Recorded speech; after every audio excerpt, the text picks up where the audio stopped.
bukan apa ya, bukan sistem untuk mempertahankan orang, tapi bagaimana mencetak orang tersebut. Karena orang bisa berpindah, tapi sistem tuh tidak bisa. Itu sih mungkin sudut pandang saya begitu. Tapi benar Oke. Mas Patria, Mas Coki ini nambahin. Jadi kalau di perusahaan juga itu ada yang namanya kita istilahnya apa ya? List lah gitu. Seandainya tadi kalau Mas Coki bilang oke, amit-amit gitu ya, si A ini talent menduduki posisi yang sangat strategis, tiba-tiba dia meninggal gitu ya, amit-amit. Nah, memang di perusahaan juga mapping tuh. Kalau misalnya si A nggak ada, siapa yang bisa gantiin dia? Jadi kita punya opsi gitu.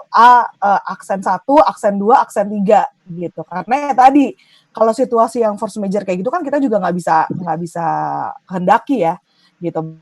Makanya penting juga tuh benar yang Mas Coki bilang bahwa kita nyipin penggantinya, siapa listnya gitu. Kalau seandainya dia nggak ada, siapa yang bisa memang dari segi kompetensi dan potensi ada di situ. Kayak gitu sih, valid itu. Ya, Oke. Lebih. Tapi tadi saya sempat tertarik dengan pernyataan Mbak Pipit yang bilang biar mereka itu nggak keluar, ya kita juga sebagai perusahaan juga menyediakan wadahnya atau wahananya agar dia betah gitu. Biasanya yang bentuk wadah yang biasanya bisa disiapkan oleh perusahaan itu seperti apa sih Mbak? Yang biar si karyawan ini juga betah di perusahaan tempat dia bekerja gitu. Bentuk wadah seperti apa yang biasanya bisa dibuat? Kalau sekarang yang lagi diterapin sama UT itu kita nerapin yang namanya project matrix gitu. Jadi kalau tadi ngomongin, saya di talent management, saya di rekrutmen, saya di assessment. Sama ini yang saya pelajari adalah rekrutmen assessment aja. Padahal saya punya aspirasi untuk saya belajar misalnya industrial relation gitu, atau saya belajar tentang finansial. Kalau saya memiliki kemampuan itu, saya punya kompetensi itu, maka kita lagi nerapin yang namanya project tadi, matrix gitu. Jadi kita punya satu pilot project, dia bebas join di project tersebut, asal memang ya tadi, dia punya kompetensi dan dia mau belajar di situ.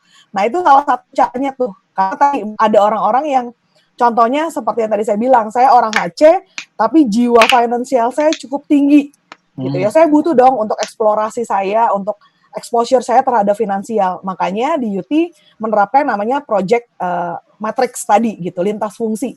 Yang tujuannya ya tadi untuk meretain anak-anak yang bagus, karyawan-karyawan yang bagus, yang mau juga untuk mengakselerasikan dirinya dia gitu, atau mengaktualisasikan dirinya di bidang yang lain. Kayak gitu sih, Mas. Ya. Oke. Nah, tadi karena sempat disinggung salah satu sampelnya Aceh, jadi saya langsung masuk pertanyaan kedua. Ini ada Pak Nur Fahmi dari SMK SNTI Banda Aceh. Oke. Pertanyaannya adalah bagaimana cara kita memotivasi si siswa agar saat mereka melanjutkan pendidikannya ke jenjang yang lebih tinggi, misalnya ke perguruan tinggi, mereka tidak keluar dari jurusan yang sudah mereka pelajari selama di SMK. Karena kebanyakan mungkin mereka sekolahnya di SMK dengan jurusan apa, lalu nanti di lulus perguruan tinggi mengambil jurusan yang tidak ada kaitannya gitu. Sedangkan mungkin harapan-harapan para guru adalah saat sudah di SMK belajar tentang apa, di perguruan tinggi diperdalam ilmu tersebut gitu. Tapi ternyata ada beberapa siswa yang begitu lulus malah tidak relevan untuk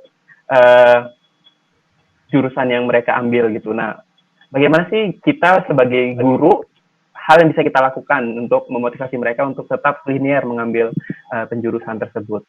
Silakan dari Kang Coki dulu boleh. Jadi kalau kita bicara motivasi ya Bapak Ibu semua, ini gaya jadulnya. Gaya jadul kita memotivasi adalah dengan memberikan perintah justru. Kamu harus sukses, kamu harus ini karena nanti kalau kaya bisa begini. Nah sebetulnya itu jadinya perintah ya. Jadi itu memberi tekanan sebetulnya, bukan memotivasi. Ini nih gaya kita, karena saya mengalami itu sebagai siswa dulu. Nah ternyata setiap orang mungkin punya cara termotivasi beda-beda. Tapi yang paling efektif adalah bagaimana Bapak Ibu semua memunculkan role model di bidang mereka masing-masing. Contohnya adalah kalau kita bicara misalnya di sini tentang apa ya, SMK teknik otomotif aja ya. Maka cara agar memotivasi mereka Bapak Ibu semua, itu saran saya adalah bagaimana kita menghadirkan tokoh-tokoh yang memang bisa menginspirasi mereka di bidang tersebut gitu. Jangan tiba-tiba kita bicara tentang otomotif mendatangkan pemilik Bukalapak bikin bisnis online, itu kan pasti semua pada belok pengen jadi pebisnis online gitu. Nah jadi memang harus diarahkannya sesuai dengan bidangnya. ambil tuh pengusaha-pengusaha otomotif, lalu dijelaskan tantangan-tantangan di dunia otomotif. Misalnya contoh, nanti apa sih, apa yang harus kita lakukan? Kita menjelaskan step, si orang ini tuh menjelaskan step by stepnya. Ini kalau teman-teman mau misalnya expert di bidang otomotif harus melakukan ini. Siapa ya di bidang otomotif misalnya hari ini? Siapa yang kita ambil gitu. Nah, jadi poinnya adalah biarkan mereka itu mengambil intisari dari cerita role model tersebut gitu. Nah, bagaimana, apakah harus mendatangkan orangnya? Kalau bisa. Apakah sekarang bisa ikut baca bukunya juga bisa dan lain-lain. Jadi ternyata memang banyak caranya sebetulnya. Tapi yang pasti yang paling efektif adalah untuk kita untuk membuat anak-anak termotivasi adalah membuat role model tersebut muncul gitu, Bapak Ibu semua ya. Jadi itu yang mereka harus dikenalkan. Ya mungkin ada tugasnya tugas yang benar misalnya, bukan yang biasanya kan kalau anak-anak dikasih tugas ini nyontek gitu. Lupa, tapi tugas bagaimana mereka mencari role model, terus bagaimana mereka menceritakan role model itu apa yang membuat mereka jadi termotivasi dan apa yang ingin mereka tiru dari role model itu. Ini salah satu contoh alternatif aja sih Bu, Bapak Ibu semua. Gitu sih mungkin Kang Patria ya. Silakan kalau Mbak Pipit, pandangannya bagaimana menyikapi pertanyaan dari teman kita dari Aceh ini, dari Pak Nur Fahmi? Oke, tadi nyambung ke materi saya juga ya, Mas Patria. Betul. Tadi apa yang dibilang sama Mas Coki itu kan masuknya ke 20. Tapi balik lagi, kalau kita mau benar-benar bikin mereka paham, mereka punya kompetensinya juga, mereka harus ngerasain tuh. Karena anak-anak sekarang gitu kan, saya kayaknya nggak cocok nih di sini, saya sukanya kayaknya passion saya. Kalau udah ngomongin passion udah pusing deh, karena macam-macam. Seolah-olah dia tuh punya passion tuh ini itu gitu. Ya itu, makanya mungkin salah satunya adalah kalau yang bisa kita lakukan adalah pas magang kita benar-benar memberikan apa yang mereka inginkan gitu. Contoh nih misalnya, ini saya berkaca dengan apa yang sudah dilakukan sama UT ya Mas. Kita buka yang namanya program internship, benar-benar kita jeburin ke dalam project real gitu. Kayak misalnya nih, jurusannya accounting gitu, tapi dia merasa bahwa kayaknya accounting itu nggak menarik nih, monoton ngeliatin laporan, kalau nggak balance terus gimana, masa nggak mungkin bisa bikin laporan item lain-lain gitu ya supaya balance kiri kanan gitu. Nah, akan menjadi menarik ketika akhirnya dia magang benar-benar di perusahaan, dia diminta untuk benar-benar mengolah account tersebut gitu. Jadi dia tahu, kalau misalnya ternyata ini nggak balance, impact-nya ke sini loh. Laporan keuangannya nggak bener loh. Kalau laporan keuangannya nggak bener, perusahaannya maka nggak akan dapat data yang real. Sehingga kalau nggak dapat data yang real, pengambilan keputusan dari manajemennya pun tidak bisa. Gitu. Mereka diajak untuk meluaskan lagi pemikirannya. Gitu, nggak cuma sekedar bagaimana berusaha untuk bikin balance kiri kanan antara kredit sama debit, tapi tahu impact-nya apa. Kalau nggak balance itu apa sih? Bahwa apa yang kamu lakukan ini ternyata bisa berimpact ke perusahaan secara besar. Karena tadi balik lagi ke karakter anak-anak zaman sekarang, itu tidak hanya lagi bagaimana mereka bisa berkontribusi, tapi mereka berkontribusi yang besar. Ketika akhirnya mereka tahu bahwa apa yang mereka lakukan dari tadi hal kecil itu bisa punya impact yang besar ke perusahaan, mereka akan lebih ya tadi mungkin bisa langsung tiba-tiba bilang, ternyata passion saya di sini nih, benar, karena dengan laporan keuangan yang baik saya bisa membuat perusahaan saya punya strategi yang matang. Seperti itu sih kalau kita ngomongin masalah implementasi ya. Jadi benar, kasih lihat mereka kalau kamu belajar teoritisnya begini, kalau kamu diskusi sama para pakarnya seperti ini, dan ketika kamu melakukan benar-benar tuh akan seperti ini. Itu sih kalau saya untuk edukasi. Oke, terima kasih untuk jawabannya Kang Coki dan Mbak Titit. Kita langsung masuk ke pertanyaan selanjutnya ya. Setelah pertanyaan yang saya bacakan, nanti saya akan memberi kesempatan kepada Bapak dan Ibu untuk menanyakan langsung. Ya, jadi kalau yang tadi mikrofonnya saya isolasi, nanti akan saya buka untuk boleh bertanya langsung ya. Oke, ini pertanyaan dari Bapak Edi Setiawan dari SMK Negeri 1 Semarang. Pertanyaannya ada beberapa pertanyaan, tapi yang menarik ini, di samping magang, apakah ada cara lain supaya anak SMK terbiasa dengan budaya industri seperti itu? Itu dulu deh yang saya tanyakan. Boleh ke Mbak Pipit, silakan Mbak. Oke. Lain magang. Lain magang ya. Kalau buat saya, mungkin sistem pendidikan tadi yang mungkin diterapin di UT juga, bagaimana akhirnya kalau dia nggak bisa nerapin secara langsung di dalam industrinya langsung, itu dia bikin kelompok kerja di dalam sekolahnya. Kayak tadi misalnya, Oke, saya mau belajar akuntansi gitu ya. Saya nggak ngerti nih. Ya udah, guru-guru bagaimana caranya akhirnya kita bisa bikin bisnis model gitu. Kita berasumsikan kita punya perusahaan gitu. Perusahaan ini misalnya produksi, oke, bahan modalnya segini, bahan jadinya seperti ini, lalu pasarnya seperti apa. Jadi benar-benar kondisikan mereka tuh real, walaupun tidak di perusahaan langsung gitu. Jadi kalau buat saya metode pembelajarannya harus bervariasi gitu. Tapi ya tadi bisa dengan business simulation, bisa dengan role play. Tadi mungkin anak-anak yang suka entrepreneur, ya udah Ya, macet dong. kamu harus bikin barangnya sehingga mereka ya tadi experience kan, experiential learning itu yang penting kalau buat saya gitu. Jadi nggak usah magang, tapi di dalam sekolahnya itu juga bisa. Ini emang ada Nah, beneran tapi ya? tetap dikondisikan bahwa ini real loh kamu Masa yang purba ini. melakukan gitu, tidak hanya teoritis tapi juga didampingi sama guru-gurunya. Jadi ketika mereka salah atau mereka butuh melakukan decision, mereka tahu nih mesti mencari ke siapa. Kayak gitu sih Mas. Jadi bisa lewat bisnis simulasi atau juga role play atau bisnis game seperti itu. Oke. Nah, kalau Kang Cogi sendiri sejauh perjalanannya selama ini pernah menemui solusi-solusi alternatif nggak sih selain magang untuk pembiasaan siswa SMK yang sedang praktek yang mereka akhirnya bisa terbiasa dengan budaya industri. Pernah dapat sharing-sharing tentang itu nggak, Kang Cogi?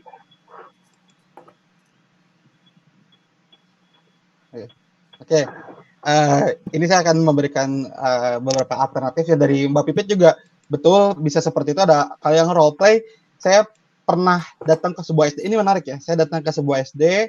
Sebenarnya waktu itu ada urusan, tiba-tiba ada anak-anak yang dagang, yang Patria ya, dagang gitu. Oh kak beli anak-anak. Ternyata itu lagi entrepreneurship day. Jadi di mana anak satu kelas itu menjadi sebuah perusahaan. Harus tahu siapa administrasinya, siapa yang jadi ngelidnya, siapa jadi CEO, itu menarik tuh. Itu di SD, salah satu SD menarik itu untuk mengembangkan jiwa anak lah gitu. Karena anak kan nyoba-nyoba juga ya. Ini saya suka ini nggak, ini saya suka ini nggak, dia menentukan. Nah, kalau udah levelnya SMA, SMK, kuliah, mungkin bisa role play, tapi ada yang lebih menarik itu memang langsung diceburkan. Nah, yang diceburkan ini menarik juga, enggak, maksudnya magang itu sebetulnya efektif jika memang tempat magangnya bagus juga. Karena ada tempat magangnya juga yang Mbak Pipit ngalamin asal-asal juga Fotokopi gitu ya. ada tempat Bapak Ibu cuma di tempat magangnya tuh cuman fotokopi, nyiapin kopi. Saya juga dulu magang di kebun binatang cuman masukin makanan ke tempat hewan gitu ya dulu karena di biologi. Tapi intinya gitu. Tapi ada lebih menarik bagaimana menceburkan langsung ke masyarakat sekaligus. Saya jadi kepikiran tadi. Contohnya misalnya adalah gimana kalau misalnya itu teman-teman yang administrasi misalnya bikin kelompok misalnya di bidang administrasi ya, dibikin tuh misalnya kalau ada CFD ya sayang sekarang lagi di CFD dibuka siapa yang mau ini belajar administrasi ini kita yang mengerjakan anak-anak SMK. Jadi dia tahu dia itu melakukan sesuatu ini akan dinilai oleh masyarakat langsung gitu. Kenapa? Ternyata intinya gini, yang dibutuhkan di industri itu atau di tempat kerja itu sebetulnya adalah orang-orang yang kompetensinya ada solutif gitu. Solutif itu ketika dia punya masalah, dia tahu bagaimana menyelesaikan masalah ini. Kalau dia tidak punya ilmunya, dia belajar. Itu yang poin utamanya. Nah, ternyata saya memahami bahwa orang-orang yang akhirnya solutif itu yang terbiasa menghadapi masalah gitu. Jadi memang si anak-anak ini harus dipaksa untuk bertemu masalah tersebut. Nah, kenapa saya bilang tadi harus diceburkan ke masyarakat bisa jadi kalau di sekolah entrepreneur saya lupa lagi di Jakarta itu cara mereka agar orang-orangnya bisa belajar bisnis itu di SMK entrepreneur itu mereka dari Jakarta dibawa masuk ke mobil, diturunkan di kota lain hanya diberi aqua botol. Jadi goalsnya adalah bagaimana di akhir minggu mereka bisa kembali ke kotanya. Udah gitu doang.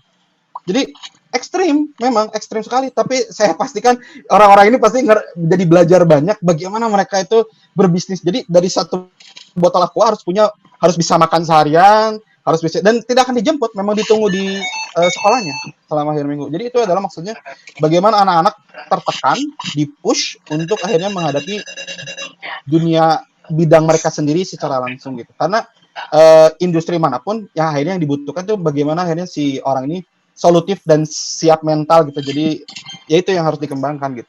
Harus dikaitkan dengan masalah-masalah nyata. Tahu kejamnya dunia ya, Mas. Iya benar-benar serius. Itu emang kejam tapi emang real. Karena kalau di lulusan kuliah ya Bapak Ibu semua yang pengalaman saya di lulusan kuliah ya rata-rata yang pintar tapi tidak terbiasa untuk bergaul di luar, lulus kuliahnya hanya menunggu job fair gitu, menunggu pekerjaan karena tidak terbiasa untuk gimana sih cara dapat kerja, bikin kerja atau menciptakan lapangan kerja. Itu yang Hanya terjadi. untuk apa? Job fair. Gitu. Nunggu job fair Itu Kang datang. Patria. Oke, tapi ini menarik sih. Kebetulan Cara saya cari kerjanya tahun ini. lalu sempat menjadi guru ya di SMK. Kalau yang kurang sosial, Tapi yang menarik adalah sosialnya kurang. beberapa tempat magang adalah memberikan kesempatan kepada anak-anak tidak langsung terjun ke real pekerjaan yang bakalan mereka hadapi saat mereka di dunia kerja. Tadi seperti kata Mbak Pipit atau Kang Coki, jadi apa tadi Fotokopi, gitu. Fotokopi atau bikin kopi, ada membuatkan Kantor kopi gitu. dokumen gitu ya. Iya, benar. Itu realnya gitu. Jadi itu juga mungkin kenapa akhirnya selama 3 bulan, mungkin sekarang sudah 6 bulan ya proses magang di SMK jadi kurang maksimal gitu, karena mungkin mereka tidak mendapatkan, kalau tadi kalimatnya Mbak Pipit itu wadah yang cukup tepat untuk mereka mengeksplorasi kemampuan mereka gitu ya. Oke, menarik sekali, semakin menarik diskusi hari ini. Saya juga akan mengundang Mbak, Ibu atau Bapak untuk bertanya langsung di sini.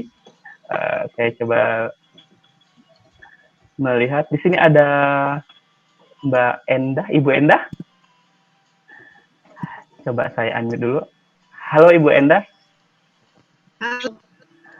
Iya, ada Ibu Endah Yuli yang saya pilih untuk boleh bertanya langsung ke Kang Coki dan juga Mbak Pipit. Silakan Ya. Ibu Endah.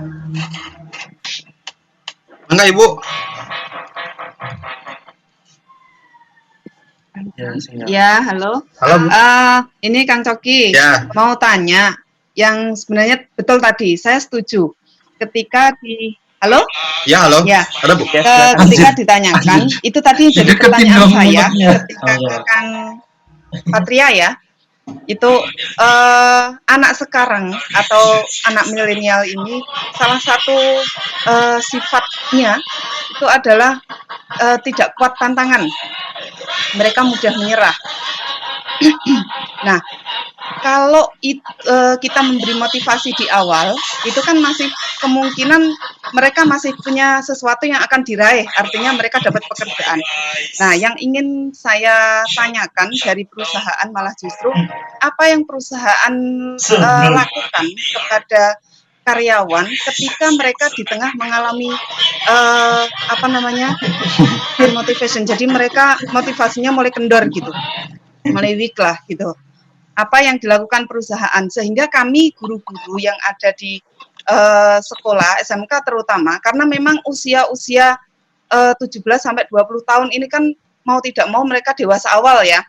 Kalau secara psikologi kan mereka dewasa awal. Nah, itu gimana caranya untuk mensupport mereka, membooster mereka kembali supaya mereka kembali punya semangat. Kalau di perusahaan seperti apa? Nanti kami bisa contek gitu. Gitu aja. Terima kasih. Baik, Bu. Ya, silakan kepada Harusnya para Mbak Pipit pemateri. dulu ya. Iya, Harusnya Mbak sebenarnya Pipit Mbak lagi. Pipit dulu ya. Di off dulu ya kayaknya ya gitu. Sebetulnya gitu. Karena ada kaitan sama perusahaan sih perlu dipahami. Perlu ada penjelasan dari Mbak Pipit ya sebenarnya lebih detail gitu. Karena untuk perusahaan industri ya. Tapi saya sharing dikit aja mungkin ya yang dari perusahaan yang kebetulan kita pernah bikin. Kebetulan perusahaannya bernama Maves ini bergerak di bidang desain, Bu. Jadi mungkin lekat dengan kita pernah juga dapat magang SMK gitu ya. Jadi sebetulnya terkait tadi Bu tentang motivasi dan demotivasi Bu ya. Ada dua kemungkinan kenapa siswa ini setelah lulus di tempat kerjanya demotivasi Bu. Satu adalah memang secara internal dia menemukan bahwa itu tuh bukan bidang dia. Itu bisa terjadi Bu. Jadi kalau orang kuliah mah, oh saya salah jurusan gitu misalnya. Kalau orang kerja, oh ini bukan kerjaan ini, itu satu demotivasi. Yang kedua Bu ya, memang faktor perusahaannya sendiri yang memang membuat dia tidak semangat untuk bekerja. Gitu. Contohnya punya atasan yang kurang bagus, lingkungan kerja yang tidak bagus, gitu, dan lain-lain. Nah jadi itu yang terjadi. Nah menurut saya pribadi adalah ketika akhirnya orang ini keluar, sebetulnya Bu, bagaimana kita menyiapkan sebelum lulus kuliah itu harus sudah dibuat mindsetnya agar tidak mudah demotivasi gitu Bu di luar itu. Iya gitu. Nah ini gimana caranya? Biasanya Bu orang stres atau ngedrop karena dia sudah tidak punya solusi gitu.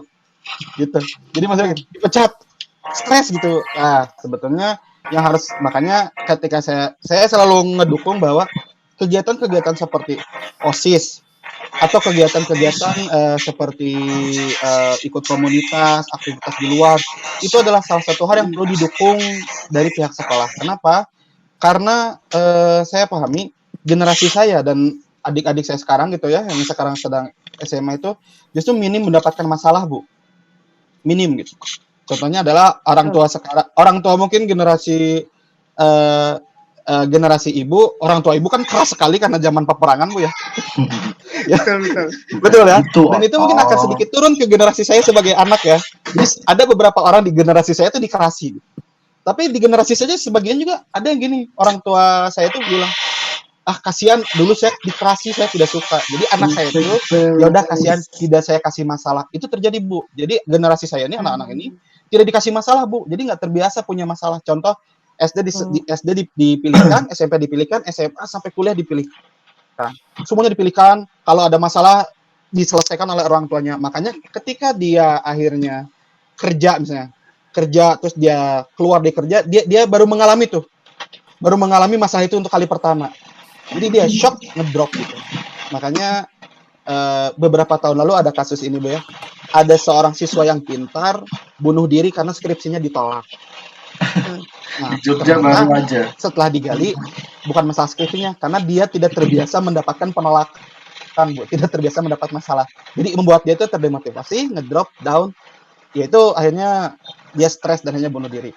Nah, kalau kembali ke pertanyaannya tentang bagaimana di perusahaan ini, jadi sebetulnya ya sebagai sekolah kita nggak bisa memastikan perusahaan harus menjaga orang ini agar termotivasi, nggak bisa Bu. Gitu. Yeah. Jadi yang bisa kita lakukan adalah bagaimana menyiapkan lulusan-lulusan itu kuat secara mental dan memahami bahwa apapun yang terjadi nanti itu kita harus siap menghadapinya dan harus mencari solusi-solusi. Ya mungkin kalau dipecat masih ada gambaran Bu ya kita. Tapi kan kalau kayak sekarang wabah corona di PHK secara satu arah ya gitu ya. Jadi kan juga tidak terbayang sama kita gimana nih gitu gara-gara gini. Jadi si anak memang harus disiapkan untuk menjadi jiwa yang solutif dan tenang menghadapi masalah. Itu mungkin ya Bu. Gitu. Tapi kalau di kita biasanya Bu tambahannya ya, sedikit. Terima kasih. Tambahan sedikit. Kita biasanya ada kontrak Bu. Nah ini sesuatu yang cukup penting. Kita ada kontrak di kantor, maka setiap saran saya anak-anak SMK yang mau kerja pun harus mungkin diajari di SMK, saya kurang tahu, tapi yang pasti memang harus memahami kontrak ini seperti apa. Jadi meskipun nanti dia tidak termotivasi, ya dia tetap harus melaksanakan tanggung jawabnya hingga kontrak dia selesai. Jadi misalnya dia udah tidak termotivasi di bulan April, dia punya kontrak sampai Desember, at least dari April sampai Desember dia sudah membayangkan mencari tempat kerja yang lain, dia mulai menyiapkan itu. Jadi anak-anak juga harus dibekali bagaimana caranya ilmu untuk berpindah tempat kerja kah atau resign. Itu juga termasuk ilmu yang perlu dipelajari juga Bu sebetulnya. Jadi karena kan nggak mungkin ya anak bekerja di satu tempat ya. Mungkin Bapak Ibu juga sepakat, saya boleh sepakat boleh tidak. Tidak mungkin anak langsung kerja di satu tempat dan dia sampai usia 60 kerja di tempat itu terus, kan nggak mungkin ya. Maka itu pun harus disiapkan, ya kan? Harus disiapkan untuk ilmu bergeser pekerjaan atau resign. Itu Bu mungkin. Oke. Mbak Pipit, silakan Mbak Pipit. Mohon maaf tadi mikrofonnya saya isolasi ya. Ya, maaf Bapak Ibu, ini sementara saya mute dulu untuk videonya karena rumah saya mati lampu gitu, daripada ngelihat screen hitam juga gitu ya. Ya, Ibu Enda menjawab untuk pertanyaannya, saya bantu.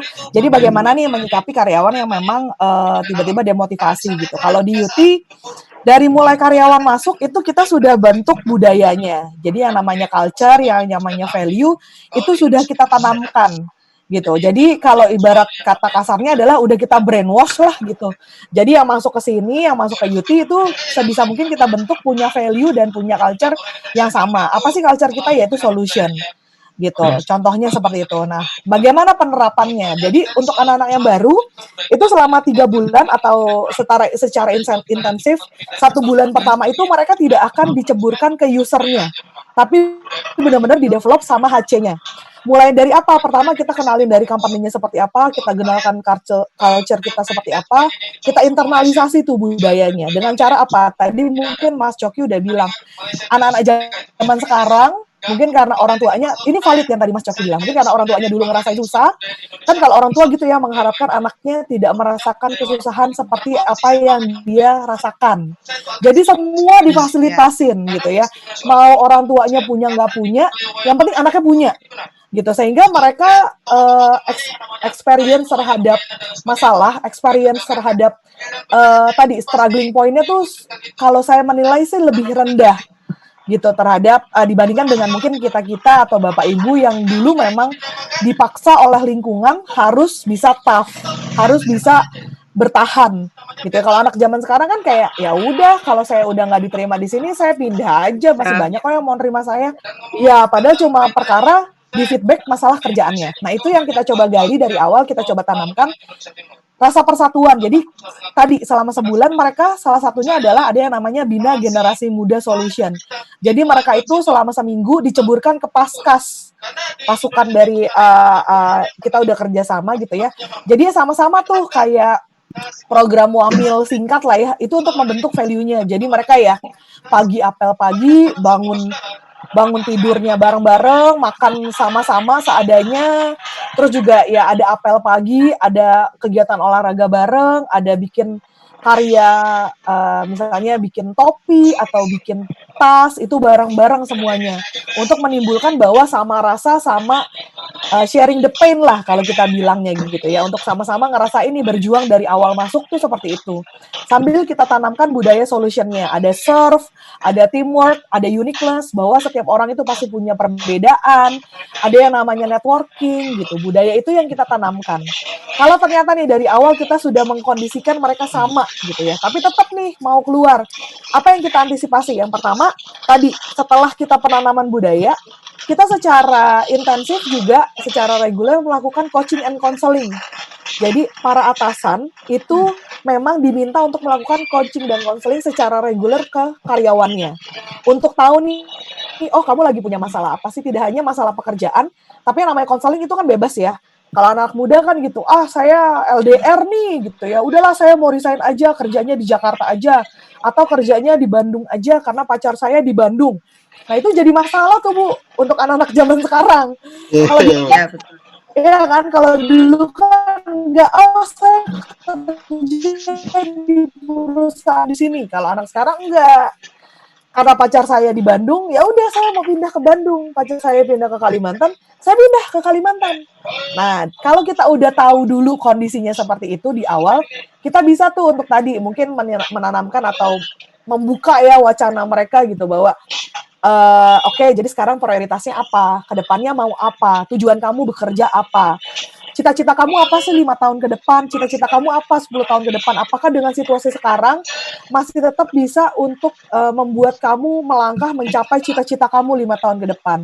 Seperti itu sih Bu. Jadi mungkin secara reguler kalau kita pantau mereka seperti apa, udah denger duluan nih sebelum pengajuan resign, kita udah denger nih desas-desus dia kenapa-napa, mungkin itu bisa lebih dicegah sih gitu. Makanya tadi yang pertama penanaman budaya dan value-nya, yang kedua coaching dan konseling secara reguler.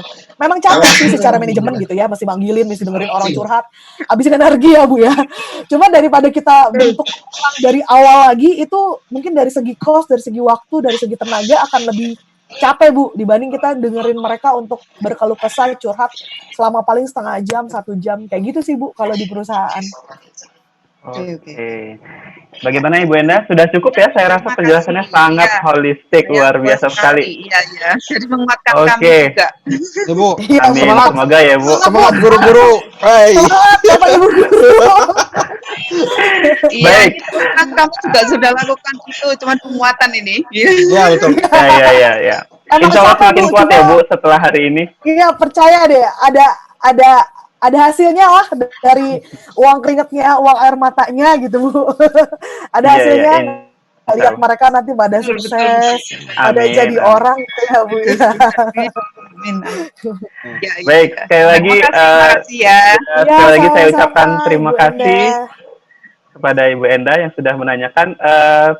waktu kita sebenarnya sudah lewat, tapi saya berikan satu penanya terakhir yang sudah mengacungkan tangannya di dalam room ini. Ada Pak Prasetya Muharam. Saya coba unmute dulu, apakah masih stay tune? Halo Pak Prasetya Muharam. Halo. Bagaimana Pak Prasetya, masih ada di situ? Sepertinya agak terganggu ya. Sedang ngajar mungkin, Bapak. Oke, sedang memberikan tugas. Kita ke Pak Paguh. Apakah Pak Paguh masih stay tune di sana? Ya, stay tune Pak Ertana Patria. Hai, saya Rafa. Ya, silakan Pak Paguh. Salam kenal untuk Mbak Titik dan Mas Toki. Halo Pak Paguh. Halo Pak Paguh. Kali bisa bergabung, saya di SMK Negeri 2 Tarakan, Kalimantan Utara. Woi. Wah, Tarakan jauh ini. Ya, ya. Ini tadi di-share oleh Mbak Titik, salah satu yang dimiliki adalah visi, biar kompeten. Dimiliki oleh, kalau di kami, siswa lah. Nah, namun kenyataannya begini Mbak Titit, di kurikulum kami ini kan pembinaan tentang biofil ini sangat minim, bahkan kami tidak tertentu. Kurikulum itu hanya banyak menciptakan fokusnya pada skill dan knowledge. Ini mohon gimana caranya atau solusi strateginya mengatasi ini agar siswa kami ini seperti yang disampaikan tadi, mentalnya juga bagus, itu kan berkaitan dengan karakter atau behavior tadi. Mungkin Mbak Titit sama Mas Tuti punya solusi-solusi untuk di sekolah kami. Tapi saya yakin ini juga secara nasional karena kurikulumnya kan berlaku secara di seluruh Indonesia. Itu Mbak Pipit dan Mas Tuti. Terima kasih. Oke. Silakan Mbak Pipit. Oke, terima kasih Pak Paguh. Ya, tadi ya, itu keterbatasan dari kurikulum. Cuma memang kalau buat saya sih, masih ada room lain nih yang bisa dilakukan oleh Bapak dan Ibu. Ada yang namanya ekstrakurikuler. Nah, kalau di kurikulum misalnya, oh ternyata nggak ada nih program magangnya di kami, gitu ya. Wah, ini nggak ada nih yang tadi namanya entrepreneurship, pendidikannya gitu ya. Terus kami gimana? Untuk ekstrakurikulernya mungkin boleh ditambah, Pak, gitu. Jadi misalnya diciptakan ekstrakurikuler baru tidak hanya di bidang kesenian dan olahraga, tapi juga entrepreneurship atau kalau dulu tuh saya ingat saya ngikut tuh koperasi tuh. Jadi ngatur SHU gimana, simpanan pokok, simpanan wajib, kayak gitu ya. Gitu. Kalau sekarang mungkin bisa ditambah seperti itu tuh, Pak. Jadi dikaji lagi di sekolahan kita nih punya jurusannya apa? Apakah tadi misalnya accounting dan administrasi? Ya kita terapkan ekstrakurikuler baru. Misalnya apakah itu jadi kita bikin perusahaan kah atau apa? Tapi itu disupervisi dengan ketat oleh Bapak dan Ibu. Tadi balik lagi, memang capek sih Pak, kita harus keluarin extra effort ya.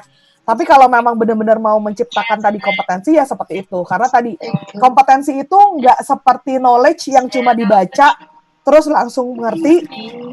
Nggak cuma seperti skill yang memang dilakuin terus-terus terjadi gitu. Bahkan kalau tahu pembentukan habit aja itu minimal 6 bulan ya Bapak Ibu baru bisa nyangklok tuh di kita. Bahasanya seperti itu. Jadi ya memang harus dilakukan terus-menerus sampai perubahan behavior-nya terjadi. Karena tadi berdasarkan teori, pembentukan habit baru itu minimal 6 bulan dilakukan secara terus-menerus. Baru terinternalisasi. Nah sama nih dengan ekstrakurikuler ini, ya bagaimana cara membentuk secara konsisten. Misalnya, oke, yang kelas 3 jadi pembinanya nanti. Kelas 1 jadi anggotanya. Naik ke kelas 2 mungkin gradingnya nambah. Naik ke kelas 3 gradingnya nambah. Sehingga ya terus-menerus gitu. Diajarkan juga tadi pembagian tugas dan pembagian peran.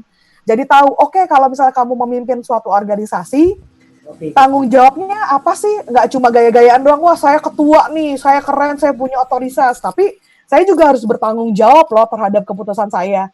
Ketika keputusan saya ternyata salah, keputusan saya ternyata membahayakan organisasi saya harus gimana? Gitu. Untungnya karena ini di sekolah, masih terpagari, dan risk manajemennya masih bisa dikelola. Jadi mungkin loss atau ruginya masih lebih kecil lah gitu. Jadi mereka juga punya apa ya tadi mungkin Mas Coki bilang experience gagal, experience salah ngambil keputusan, experience bertanggung jawab terhadap orang lain, experience bagaimana akhirnya mempersuasi teman-temannya, experience bekerja sama dalam kelompok, itu muncul tuh Pak, karena yang tadi saya sebutin itu modal-modal untuk kerja tuh Pak, gimana bisa mungkin komunikasinya bagus, teamworknya bagus, mungkin bagaimana dia problem solving tadi yang Mas Coki bilang itu penting tuh. Jadi kepentok nggak diem aja, atau kepentok nyari orang tua, kepentok terus ya udah kayak seolah-olah dunia mau runtuh gitu. Tapi bagaimana caranya? Cari nih solusinya apa? Cari nih apa saya bisa lakukan apa? Kayak gitu sih Pak. Jadi mungkin dengan ekskul Pak bisa dilakukan. Siap. Ada langsung himbauan. Terima kasih, Mbak. Ya sama-sama. Semoga menjawab ya Pak. Ini Pak Mas Coki mungkin mau nambahin. Cuma nyalain tuh, akhirnya aku baca. Oh, udah ini bisa. Silakan Kak Coki. Ada yang ingin ditambahkan? Ada ditambahkan sedikit. Ya, Pak Gus sebenarnya terima kasih atas pertanyaannya. Pas Bapak bilang tentang saya dari Kalimantan gitu. Jadi ingat diskusi teman saya bahwa ada perbedaan gap antara di fasilitas dan lain di Jawa dan di daerah yang menyebabkan akhirnya ada perbedaan cara mengajar. Nah, yang menarik adalah begini maksudnya, Pak. Tadi betul ada yang bisa dibilang ekskul, nah cuman ada mungkin hal yang bisa dilakukannya oleh diri kita sendiri Pak, personalan. Maksudnya kayak gini, kalau misalnya gini, kurikulum dirasa tidak ideal, tapi kan guru tidak bisa dengan semena-mena mengubah kurikulum ya Pak ya, berat gitu. Oke, ya betul ya, dipahami ya gitu kan, kita sering kok diskusi dengan teman-teman pendidikan dan mungkin itu juga dirasakan untuk beberapa guru, pendidikan kita bisa diperbaiki lagi, tapi kan sangat panjang, itu pun belum tentu bakal bisa dirubah gitu ya. Jadi itu satu tentang kurikulum. Yang kedua adalah tadi betul adanya ekskul dan kegiatan itu kenapa saya juga tadi di awal-awal bahas. Saya pribadi di kantor pernah mengadakan diskusi kenapa ada orang-orang di kantor kita yang tidak solutif orangnya. Ada orang-orang yang kalau ada punya masalah tuh terus bergerak gitu. Setelah diambil kesimpulan, orang-orang yang tidak terbiasa menghadapi masalah sekarang memang tidak pernah dilibatkan dalam masalah. Jadi ekskul dan lain-lain itu adalah salah satu cara kita belajar itu. Nah ini ada yang menarik Pak. Saya mau screen share satu slide ya, Kang Patra, boleh? Boleh, silakan. Nah apa yang mungkin bisa kita berikan di sekolah selain pelajaran memang yang ada di kurikulum yang memang harus kita berikan. Jadi ini Pak. Ini kan kalau kita di dunia bahas talent mapping atau life planning, goals kita itu untuk anak itu intinya kehidupan yang bahagia. Jadi kan ini urutan manusia secara umum ya. Bentar, sekali dulu. Nah ini kan sekolah, lalu habis sekolah SMP, SMA atau SMK, lalu kuliah. Ini kan umum ya, umum terjadi ya. Gitu, kerja barulah akhirnya kehidupan yang bahagia lah gitu. Ada kehidupan yang bermakna. Nah ternyata pengajaran di awal, di tengah, dan di akhir tuh kebutuhannya berbeda gitu. Jadi masing-masing belajarnya tuh kayak terpisah ya. Contoh pas saya jelaskannya, sharing. Yang pertama ketika kita kuliah, yang didahulukan ini ada KSA. KSA itu K itu knowledge atau pengetahuan, S itu skill, atau A itu attitude. Nah ketika sekolah secara umum kita hanya ditekan untuk bagaimana bagus secara knowledge. Nah skill dan attitude adalah nilai bonus gitu. Skill dan attitude hanya nilai bonus. Mungkin untuk SMK beda, ada skill. Nah attitude ini ya kadang kalau gurunya ngajarin yang baik, ngajarkannya memang mengajar bukan ilmu, seperti apakah jika kita mau menyeberang apa yang harus dilakukan, jalan di zebra cross. Nah, itu knowledge, itu pengetahuan gitu. Nah, lebih ke attitude, bagaimana bersikap. Nah, ini perlu beberapa kegiatan, pelatihan dan lain-lain misalnya di sekolah ya. Yang mungkin tidak didapatkan di kelas belajar. Itu di sekolah dulu. Nah, tapi kenyataannya di dunia kerja yang didahulukan harus skill. Jadi orang mau masuk, dicek dulu skillnya gitu, baru udah jago.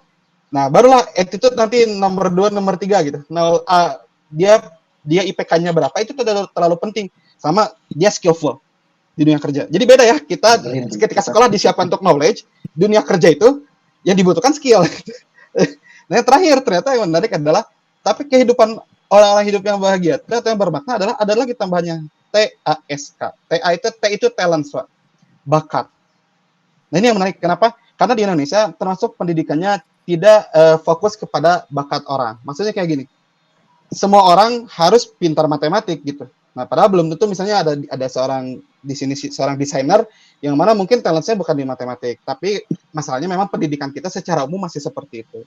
Dan kalau kita lihat di negara lain ada yang beda. Malaysia juga masih gitu, Bapak Ibu semua. Jadi kemarin diskusi ternyata Malaysia pun masih seperti itu, dan itu memang menjadi masalah karena kita apa namanya itu masih menggunakan sistem seperti itulah. Nah, tapi ternyata kalau bagaimana hidup yang bahagia itu perlu ada talent. Talent tuh bakat. Bakat tuh yang tadi kita bilang adalah mengenali diri kita. Sebenarnya kita senangnya apa sih? Saya meyakini bahwa orang tua saya guru juga, Bapak Ibu semua ya, guru, dan suka ngeluh gitu kadang-kadang gitu. Jadi guru teh capek ngajar.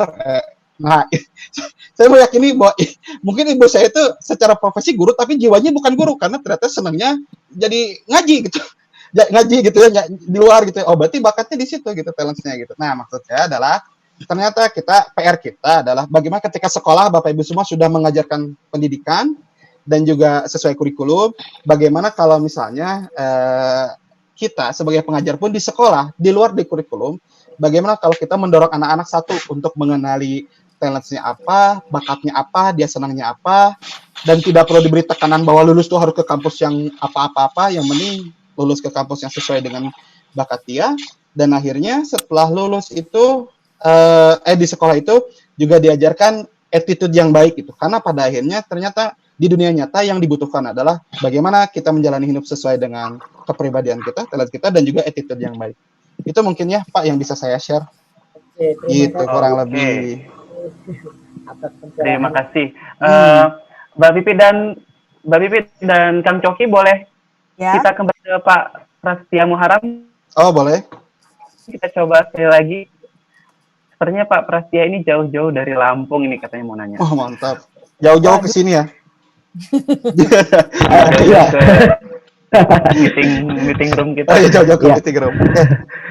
Ya, izin bertanya Pak, sebelumnya kita ketahui bahwa salah satu alasan tadi Kang Coki bilang SMK itu pengangguran terbesar adalah kita tidak memiliki employment ability skill yang baik.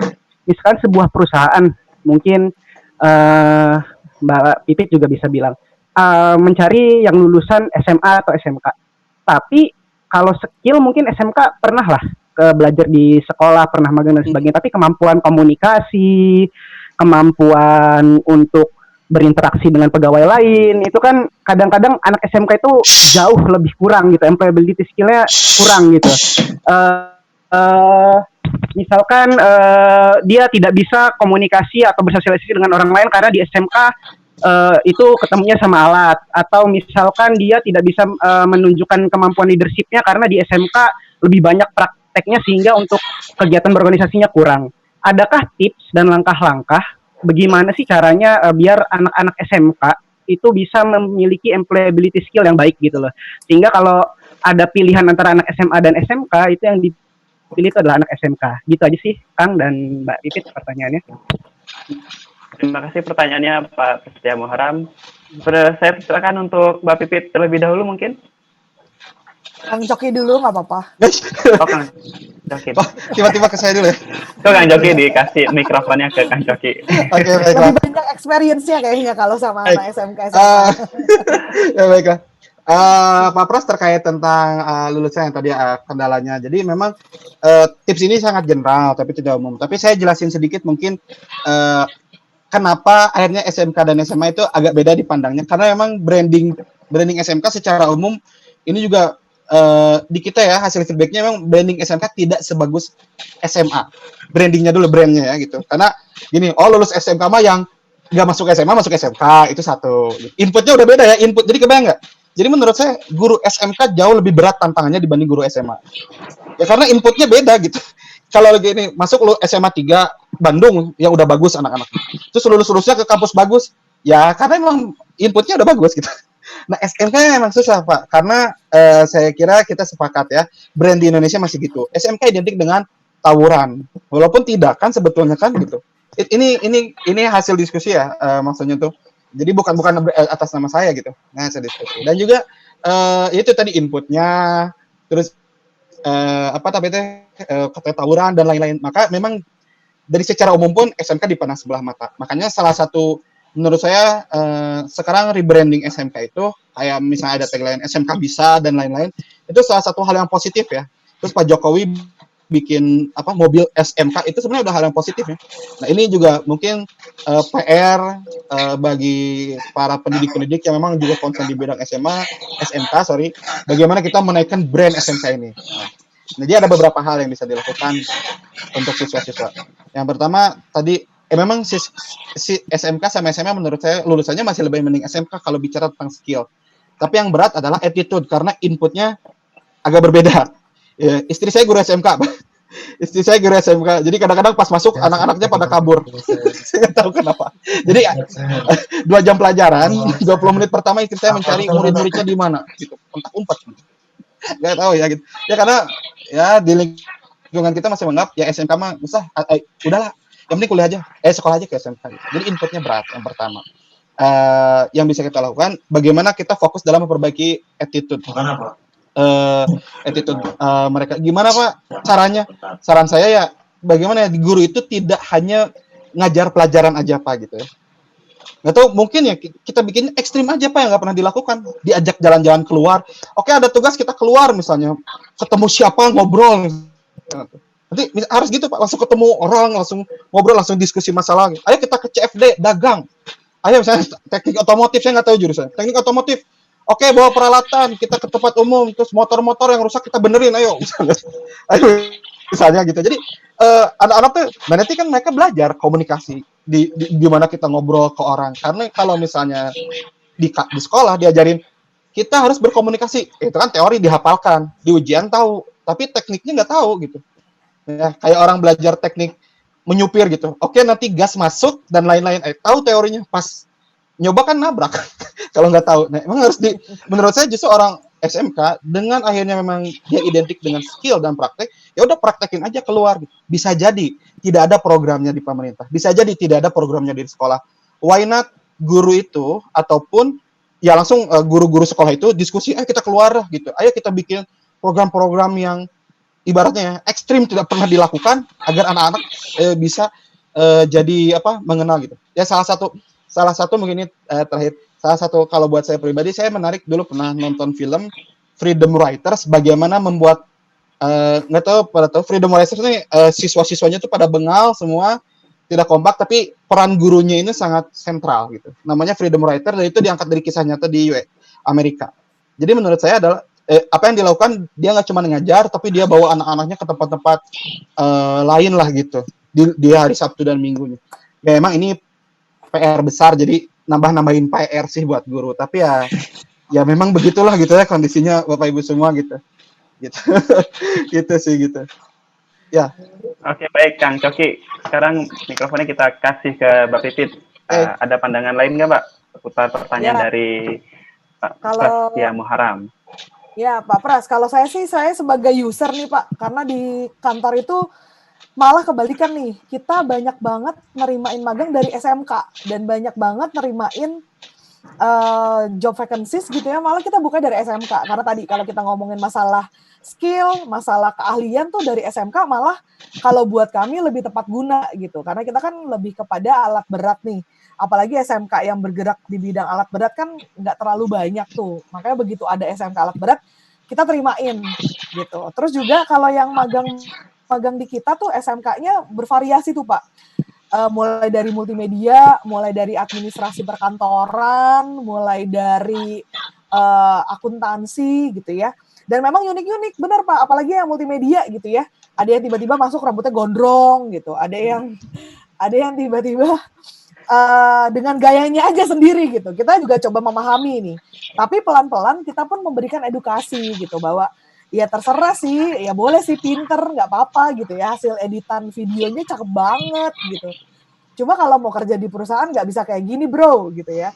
Harus ada yang namanya disiplin waktu, ada yang namanya grooming gitu kayak gitu. Ya, mungkin betul. yang kayak gitu sih Pak. Jadi kayak mungkin kalau tadi Mas Coki bilang nggak ada programnya, nggak ada kurikulumnya, bikin aja gitu. Yang penting ya tadi tujuan mulianya adalah membuat supaya anak-anak ini di dunia kerja nggak kesulitan kan. Mereka bisa benar-benar adaptasi dengan baik, mereka bisa diterima dengan baik, dan bahkan mungkin bisa meningkatkan tuh daya serapnya dari SMK. Karena kalau buat saya sih jujur, saya malah lebih banyak dari serapnya dari SMK gitu, walaupun ya unik-unik. Dan kalau dibilang text time nggak untuk groomingnya, iya, tapi bukan berarti nggak bisa gitu, bisa mulai dari yang gondrong kekeh, nggak mau, pokoknya udah begini, yang penting kan hasil kerja saya bagus, ya nggak apa-apa. Tapi akhirnya mereka sadar bahwa, oh iya ya, kalau jalan diliatin orang gitu, kalau jalan kok head to toe dari atas ke bawah sampai sebegitunya diliatin, dan nggak ada temennya yang gondrong gitu. Mereka jadi berubah sendiri tuh Pak. Jadi mungkin dicemplungin langsung begitu, dikasih experience-nya supaya mereka juga tahu bahwa kamu butuh hal lain di luar skill yang kamu punya sekarang gitu. Kamu butuh kemampuan komunikasi, kamu butuh kemampuan untuk kerjasama, dan kamu nggak bisa dapat kalau kamu begini-begini aja gitu. Jadi dikasih juga wawasan ke mereka bahwa mulai diajak berpikir lebih dewasa, next-nya kamu mau jadi apa? Harapan kamu apa? Cita-cita kamu apa?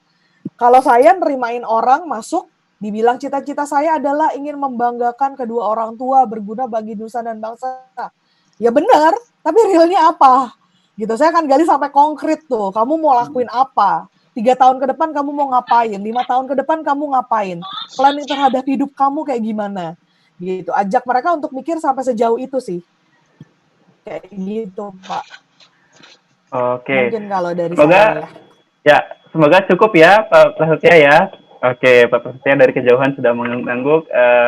Dan Bapak dan Ibu semua, Pak Prasetya merupakan penanya terakhir kita karena waktu terbatas. Tapi jangan keluar dari room ini dulu karena ada beberapa informasi dari saya. Tapi sebelum memberikan informasi, saya mau terima kasih lagi kepada Astra Internasional, di dalamnya ada Astra Cerdas, SMK Bisa, Kementerian Perindustrian, United Tractors, dan juga ada dari Satu Indonesia. Terima kasih juga nih yang sudah mau hadir di meeting room kita. Ada Bapak Eko tadi ya, sebagai Kepala BPSDMI Kemenperin, ada Ibu Yulia juga sebagai Sekretaris BPSDMI dari Kemenperin, dan ada Ibu Iken yang sejak awal sudah di sini bersama kita sebagai Kepala Pusat Pengembangan Kejuruan dan Vokasi Industri. Terima kasih Bapak dan Ibu sudah menyempatkan waktu untuk bergabung bersama kami di sini.